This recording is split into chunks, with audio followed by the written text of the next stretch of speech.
주니어 리더들이 많아야 되는데 네. 맨날 걔네들은 좌파라고 맨날 매도만 당했지. 아 이번엔 조금 그래도 통쾌한 것 같아.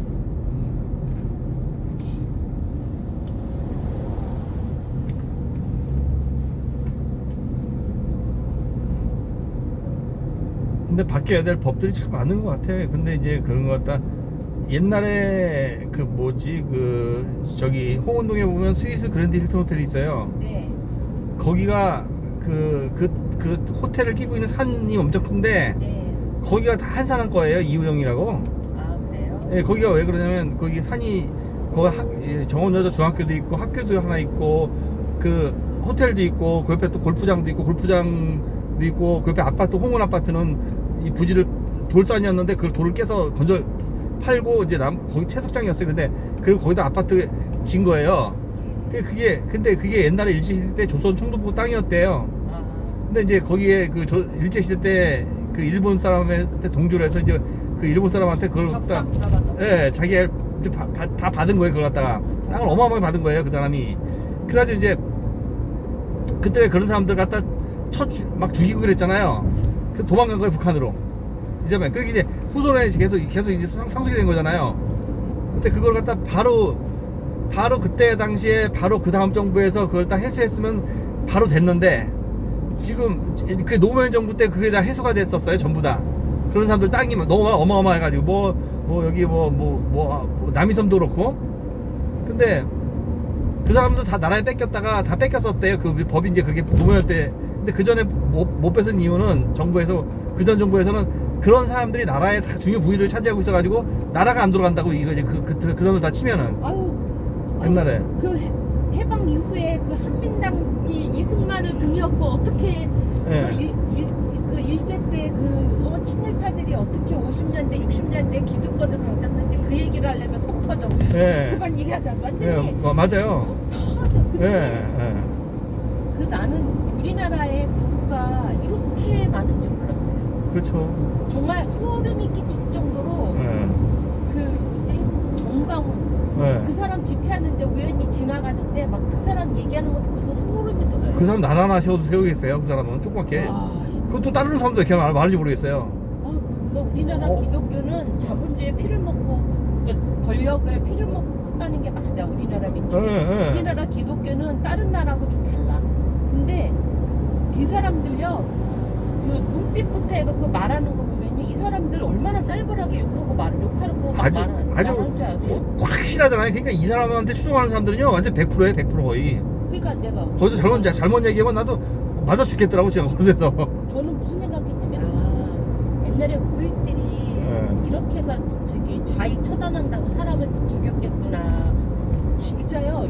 욕하는 것도 쌀벌하고 이게 종교가 이게 맞물리니까 종교 무서워요. 막 근데 우리나라 기독교는 다 모든 대형 교회들은 지금 다 한마디로 다 저기 보수 아닌가요? 구구 아닌가요? 구구 거의 그렇죠. 보수. 거의 그렇죠. 아닌 척 말로는 아닌 척. 그러니까 북한에서 종교를 갖다 다 없앤 거잖아요. 북한은 종교가 무서우니까 그만큼. 난 우리나라가 그리고 구구가 이렇게 그러니까 한교안 이런 애들이 우리나라 구구를 정치 세력으로 끌어들였어. 그러니까 정말 역사에 한교안 같은 사람은 정말 그렇죠. 그런 것들이 국회의원 하기사 한덕수 봐봐. 지금 무슨 한심해. 영혼도 없이. 에휴, 참. 학교 다닐 때 학생 운동 좀 하셨겠는데 학교 다닐 때? 아이 그러진 않고요. 착한 학생이었어요? 아니 지금 뭐 20대 30대 여자 저기 젊은 친구들은 뭐 학생 운동을 해서 거리로 나오고 아유 정말 전 64년 용띠거든요. 예. 저희 때 학교 다닐 때 학교에서 학생 운동 많이 했어요. 애들 엄청 했어요. 어마어마하게 그때. 그래도 저는 이제 저도 66년생인데 40대 50대의 이 정치 성향이요 보통 나이 들면 되게 보수화된다 그러거든요. 지킬 게 많아지니까. 근데 많이 보수화는 안 된 것 같아요. 왜냐면 이 성향이 금방 안 바뀔 것 같아요. 그래서 나는 진짜 나는 정말 이번 대선이 너무 재밌었어. 한덕수 막 새벽에 막그 후보 한다 그랬다가 뭐또 뒤집어지고 그래서 내가 야 이렇게 우리나라 한 시대가 이렇게 바뀌는구나. 이러면서.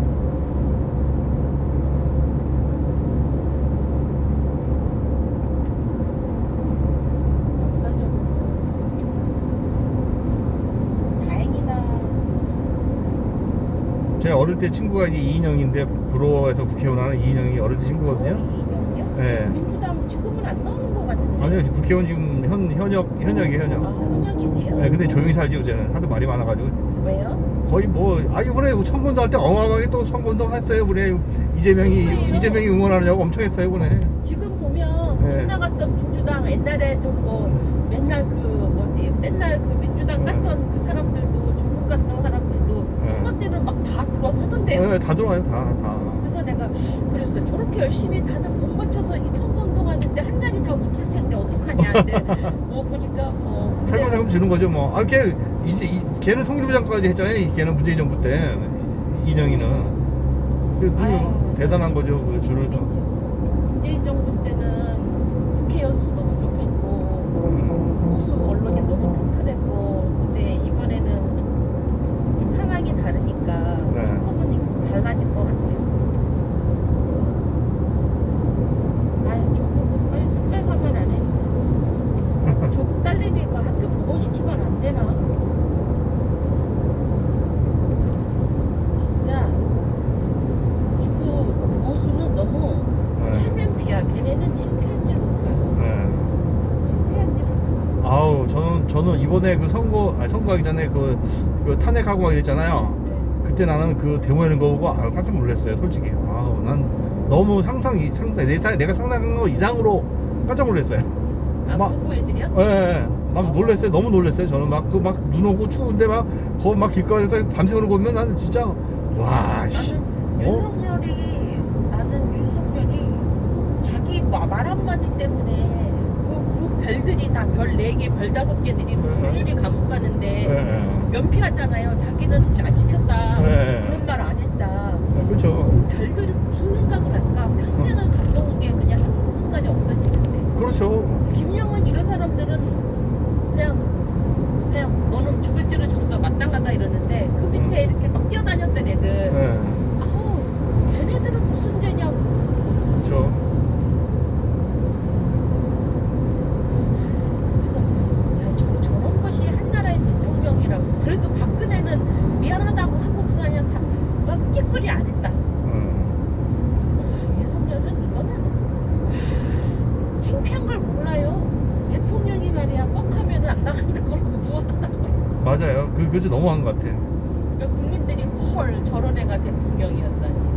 그럼 국회는 창피한 일이나 해야지. 지네가 후보가 없어서 맨날 이상한 애 내놓고 맨날 탄핵을 당해놓고 뭘 잘났다고 저 난리야. 지금도 큰 소리 빵빵 쳐요 걔네들. 문제. 그래도 여전히 콘크리트 30%가 있어요. 네. 그거는 안 깨질 것 같아요. 보수와 구구. 그렇죠. 30%는 안 깨져요. 30에서 35? 이번에 이재명한테 올표는 다 온 것 같거든요. 49가 최대인 것 같아요. 근데 그러니까 내란을 일으켜도 44%가 있잖아요. 네. 나는 그게 무서운 것 같아요. 무섭죠. 무서워.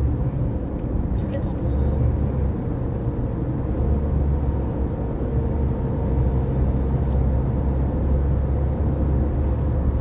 아니 근데 내가 저 민주당 너무 많은 사람들이 선거에 같이 뛰어줬는데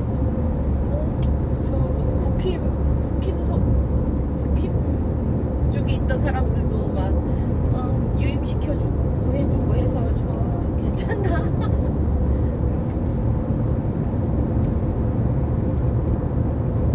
근데 생각했던 것보다 이재명 대통령이요. 네. 생각했던 거 이상으로 능력자인 것 같아요. 그런 게 대통령이 됐죠. 그러니까 된 이유가 다 있어요 보면은. 그래도 최고 최고 공신은 윤석열이죠. 그렇죠. 아유, 걔가 내란 일으켜서 네. 얼마나 다행인지. 그렇게 5년을 어떻게 버텼어, 5년을. 그렇게 된 거죠. 그런 애를 대통령이라고 뽑아놓고. 하이패스가 정상 처리되었습니다. 근데 그래도 그 민주당에서도 몇 년 사이에 힘들었는데 그 역병을 딛고 올라온 거 보면 대박이다. 그렇죠.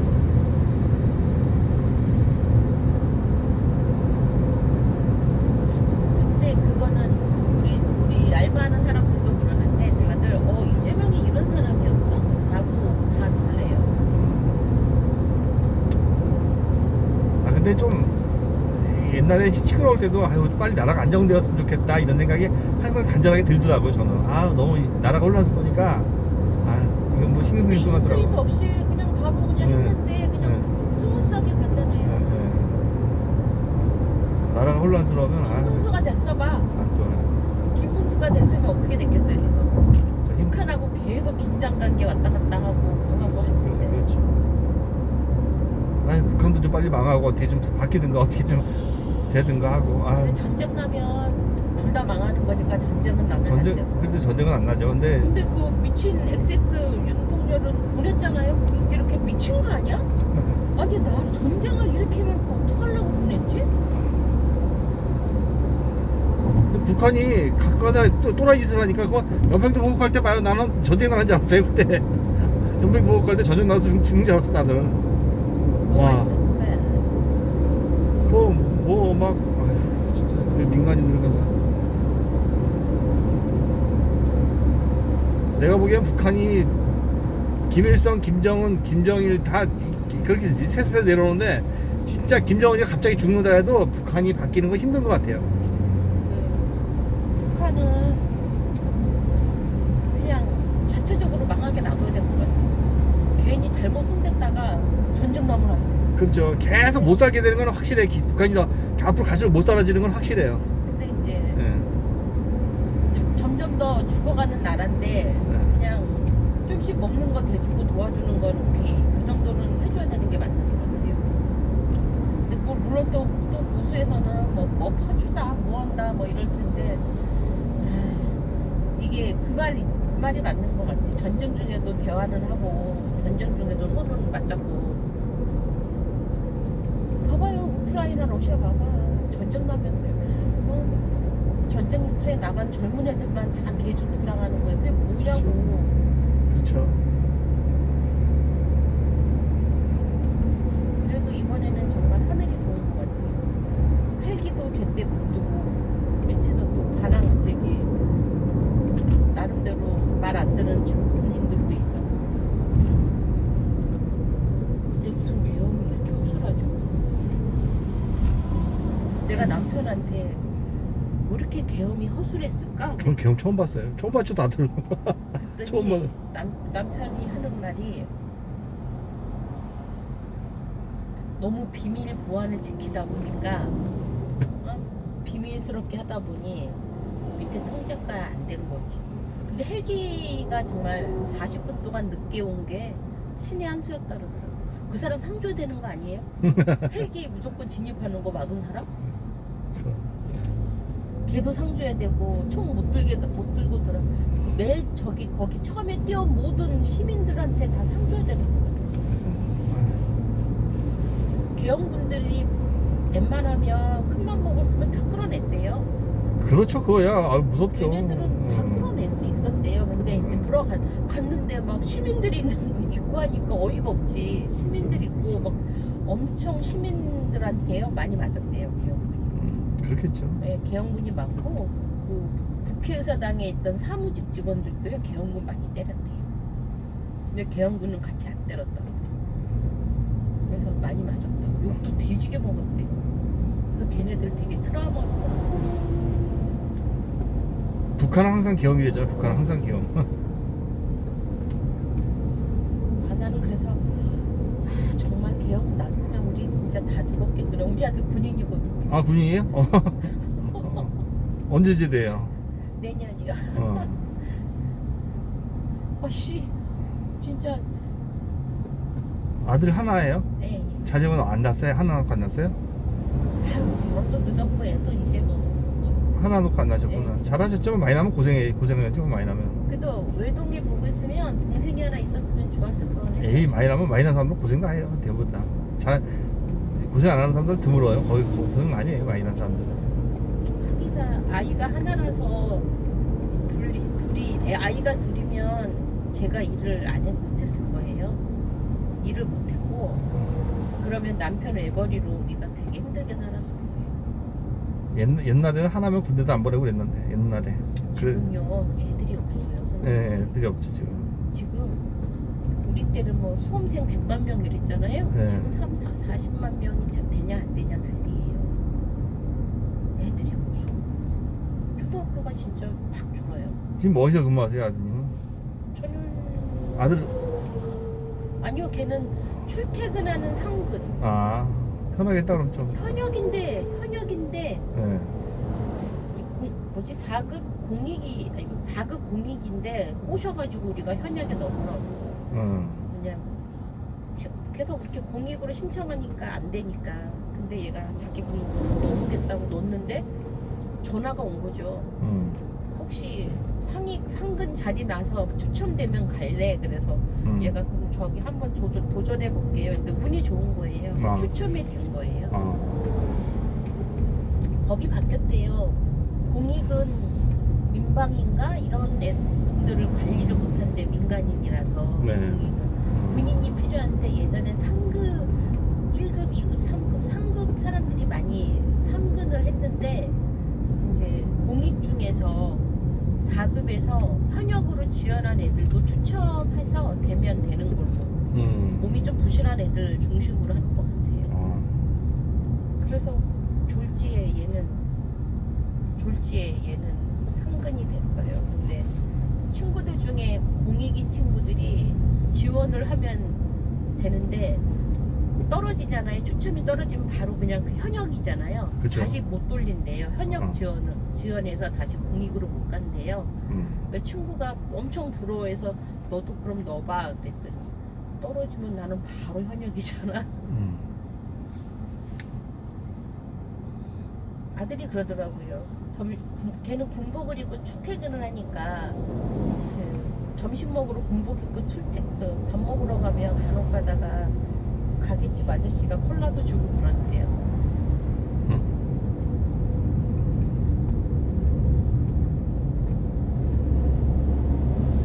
뭐에다 군대 갔어요 아드님은? 네? 뭐에다 군대 갔어요? 학생이에요. 학생? 뭐 전공이에요? 화학생명공학. 아유 공부 잘했다. 그쪽이 어려워요. 과목이 그쪽이 전문 용어 전문직 에휴, 졸업하면 다 그쪽은 치고 잘 나가더라고. 되게 걔는요? 공부가 어렵지. 학교 때는 좀 그래도 하더니 대학교 가서는 저기 평균 이하. 아유 다 그래요. 다 나중에 이제 시험 나갈 때 좀 하죠. 근데 그쪽은요 공부 못해도 시험 다 잘 나가더라고 보니까는 전문직이어가지고 다 잘 나가더라고 그쪽에 그쪽 계통은. 아니, 잘 모르겠어요. 아직. 그쪽 계통은 다 잘 나가요. 이게 이과는 그래서 이과를 고등학교 때 이과를 가라고 선생님들이 엄청 얘기를 해요. 이과를 가라고. 근데 이제 수학이 안 되는 애들은 이과 가면 너무 고생하니까. 그러니까 이과가 잘 나가는 거 이과 애들이 잘 나가요. 이 공부를 어렵게 한 만큼 다 잘 되더라고 전문직으로.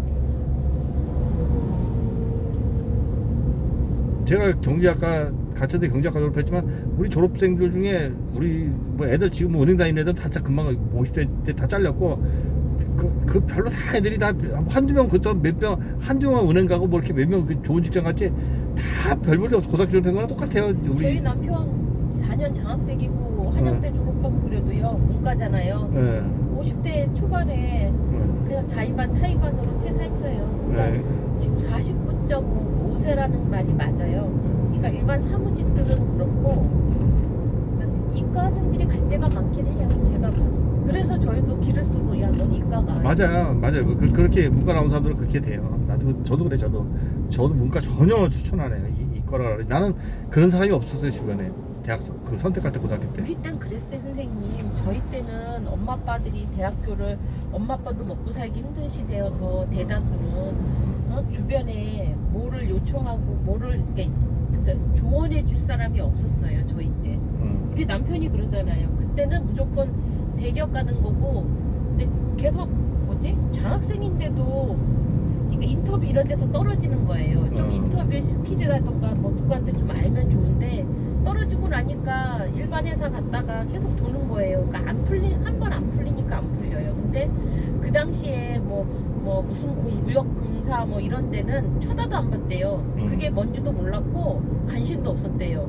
근데 갈 데 없어서 그런 데 갔던 친구들은 지금도 공사잖아요. 너무 잘 지낸대요. 그래서 아이 아빠가 그러니까 그때 좀 생각이 있었으면 뭐 일반 증권이든 어디든 이런 데 좀 다녔으면 좋았을 텐데, 그러니까 대기업 다니다 안 되니까 회사만 들어가면 되는 줄 알고 그래서 그 다른 쪽은 아예 신경도 몰랐다 그러더라고요. 그러니까 뭐 무역공사든 무슨 공사든 보면 칼 데가 참 많았는데, 지금 보면 많았는데 그때는 그런 게 안 보였대요. 몇 살 차이세요? 몇 살 더 많아요? 맨날. 동갑이에요. 6년이요. 안 됐죠. 그래서 그 퇴사하고 나서 아이 챙겼는데 내가 그 택시 그러니까 운전을 잘 못하니까 불안한 거예요. 그래서 내가 택시 한번 해보겠냐고, 개인 택시 그랬더니 이제 법인 택시도 몰고 그래야 되니까 자신 없어 하더라고요. 그래서 안 했는데 다시 이게 여자는 재취업이 되는데 남자는 재취업하는 게 너무 어려워요. 일반 회사에서 남자 50대를 안 뽑는 이유가 부려먹기 힘드니까. 그렇죠. 예, 그리고 여자는 뭐 이렇게 다른 부서 뭐 이렇게 뭐 하다못해 뭐 경영지원한다 그러면 뭐 총무 같은 걸 시킬 수가 있는데 남자를 시킬 수가 어려우니까 남자가 그래서 재취업이 제일 힘든 것 같아요. 제가 북한 사람들을 많이 만나거든요. 북한 탈북민들, 남자들 그래요? 탈북민들 그냥 뭐 그런 기회가 있어가지고 많이 만나요. 근데 뭐 많이 알고 그 사람들을. 근데 네. 그 사람들 남자들이 힘들어요. 여자들은 그래도 다 잘 사는데 그렇죠. 여자들은 돈이 없고 직업이 없어도 시집가는 다 가잖아요. 근데 남자들은 돈 없고 직업 없으면 못 가잖아요. 아무리 잘생겨도 못 가잖아요. 남자들은. 아니 일단 요새 젊은 애들은 일단 가서 결혼해서 고생할 것 같으면 결혼 생각을 안 해요. 그럼요. 여자들은 갈수록 혼자 사는 사람들이 많아지고 남자들은 장가 못 가는 사람들 갈수록 많아져요 앞으로. 그게 현실인 것 같아요. 예, 예. 제가 있었던 전 직장 지금 알바인데 전 직장에 그 강구회사 다니까 젊은 친구들이 진짜 많거든요. 여자애들 거의 다 결혼 안 했어요. 그 여자들이 더 살기 좋아지는 세상이 앞으로 계속 더 되는 것 같아요. 그러니까 지금 여자들이 더 살기 좋아진다는 얘기는 다시 말하면 남자들이 예전과 같은 방식으로 산다는 게 쉽지 않다라는 거예요. 그렇지. 그러니까 그 얘기는 그러니까 좀 본인을 내려놓고 우리나라는 근데 그게 북유럽처럼 안 될 것 같아요. 우리나라는 일단 군대 문화가 있잖아요. 그렇죠. 거기에 젖어 있어서 안 될 것 같아요. 우리나라는 일단 무슨 그들만의 리그가 있어서 이렇게 본인을 내려놓고 뭐든지 여자하고 똑같이 하는 게 쉽지 않지. 그렇죠. 그리고 우리나라 교육제도가요 점점 여자들은 꼼꼼하게 숙제도 잘하고 수행평가 이런 거 여자들이 더 잘해요. 남자들은 안 돼요. 그러니까 일단 고등학교에서 수행평가나 이런 걸로 남자들이 딸려. 그게 아이들이 노력을 안 해서가 아니라 갖고 있는 기질이 틀린 거예요. 그러니까 우리나라 수행평가나 보고 옛날에 그 고등학교 선생님들이 했던 말 그거에 관련해서도 좀 기교를 필요가 있어요. 그러니까 남자애들이 경쟁력에서 너무 처지는 제도라고 수행평가랑 수시로 학업 성적 내고 이러는 게 그냥 성적으로만 또 하면 남자가 우선인데 웬만한 고등학교 가면요 1등 전교 1등부터 20등까지 해서 남자들이 한두 명밖에 없어요. 다 여자예요. 여자들이 네, 숙제 수행평가 평상시에 모범적이고 잘한 애부터 먼저 점수를 주다 보니 학교 성적 50% 나머지는 출석 그 다음에 수시 숙제 뭐 토론 뭐 이런 걸로 하니까 남자애들이 안 돼.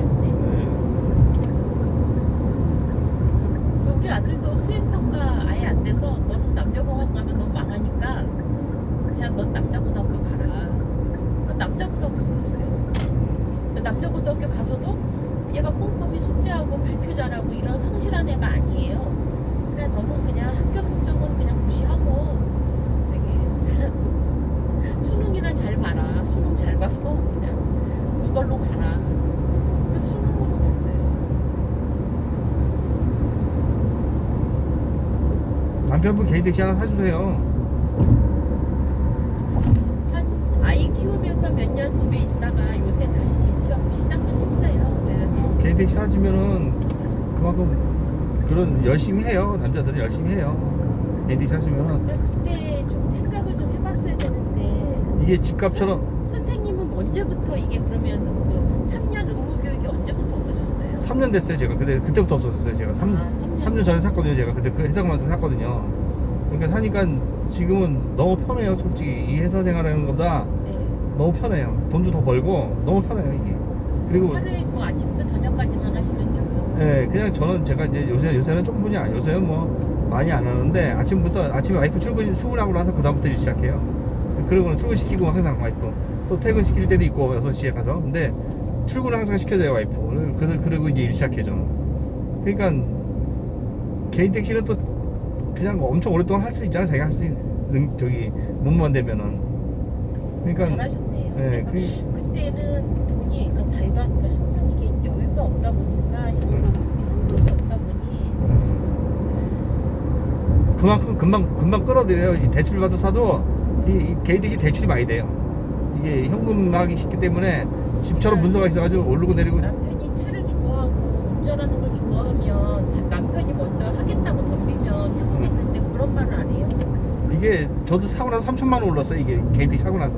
그때 모두 면허가 얼마였는데요? 그때 그러니까 지금 1억 2천 가는데. 면허가요? 예. 그때는 8,700 주고 샀죠. 그때는. 근데 차까지 해가지고 차까지 해가지고 그때 차 2천만 원 들고 차. 차는 쌌네요. 예, 차는 싸요. 차는 좀 혜택을 줘요. 그리고 요새는 자영 없는 사람들이 이 택시 있으면 자영 대신 쓰는 사람들이 많아요. 왜냐면 이거 택시 있으면서 그냥 천천히 그냥 자동차로 쓰는 사람이 많아요 지금. 이 기름값도 가스값도 보조가 나오잖아요. 그러니까 자동차로 쓰는 사람이 많아요 이거. 그러면 한 1억만 있었어도 현금 1억만 있었어도 3년 전에 시작할 수가 있었구나. 예. 그냥 그거 다 대출되니까 거의 대출이 엄청 많이 돼요 이게 대출이 많이 나와요 개인 택시가. 그러니까 또 집값처럼 문서가 있어가지고 계속 오르고 내리고 하니까 뭐 계속 올랐지 손해 보는 경우는 없는 것 같아요. 그러니까 그때는 왜 그런 생각을 못했을까? 그러니까 대출을 끼고 그냥 남편을 시켰으면 좋았을 것 같아요. 통행료 2,200원이 정상 처리되었습니다. 근데 지금은 그러니까 한 달 내내 출근해도 한 달에 손에 쥐는 게 뭐 이거저거 세금 떼면 한 220만 원 최저임금이거든요. 좀 안쓰럽긴 해. 근데 뭐 나도 뭐 떼돈 버는 것도 아니고. 대출 받은 애들 이게 산다라면은 바로 사주세요. 그러면 그만큼 더 빼와요. 이게 해면은 내가 해봐서. 대출금 갖고도 이렇게 용돈을 내요? 네, 다 돼요 이게. 지금은 근데 저는 운전은요.